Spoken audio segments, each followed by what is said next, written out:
After Paul Jessen's death in 2012 at the early age of 59, an Omaha World Herald headline read, "Omaha loses a leader with Jessen's death."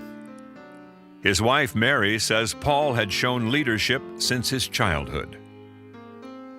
He was a leader. I mean, as a kid, as a high school kid, a college kid, and he was the president of his fraternity when he was a junior in college. He just got on something, got on a board, and just cared about the mission and worked towards its goal. And he usually became, I think, probably every volunteer group he was in, he was the president of that group.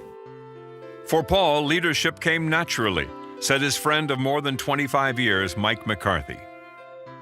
He really never set out to be the leader. It just always ended up in that situation, and you know, whether it was working in corporate America or in not-for-profit America or solving some small problem for somebody, he took it all on with the same enthusiasm, and it was contagious. At age 4, Paul moved to Omaha with his parents and brother Peter. In 1970, he graduated from Westside High School.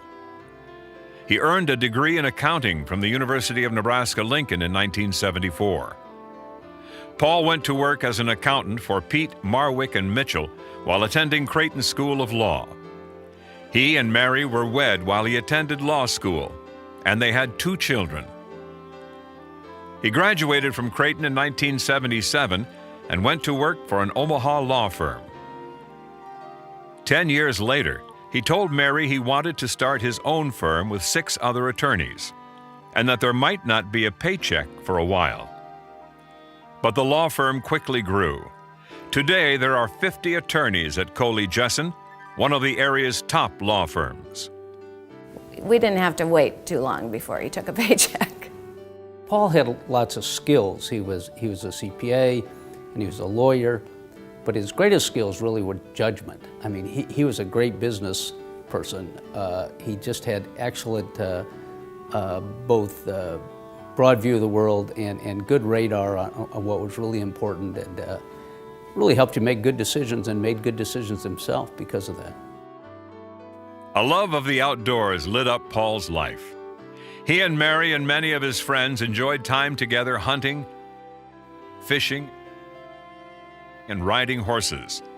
Life was an adventure with Paul. Helping grow the community was another passion. He led a complex contract negotiation that ended in victory with a 25-year extension of the College World Series contract to play in Omaha.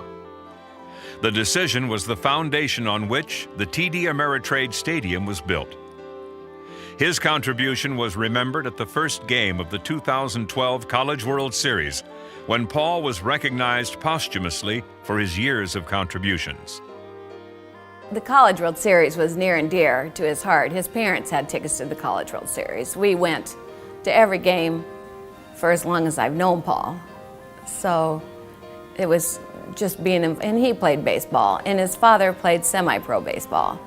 The College World Series just was a fit for Paul. He just loved working on that.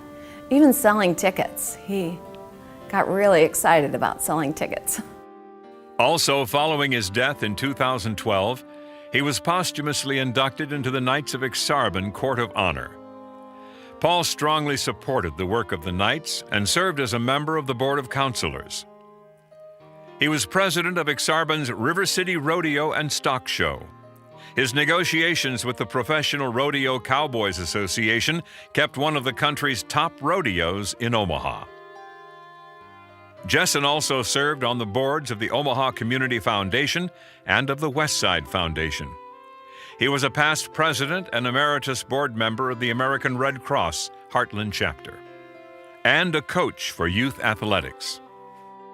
I don't think Paul really distinguished between building businesses and building community, between building his own firm and helping others build their firm, between being engaged in the College World Series or the Omaha Community Foundation. It was all part of kind of a seamless exercise in growth.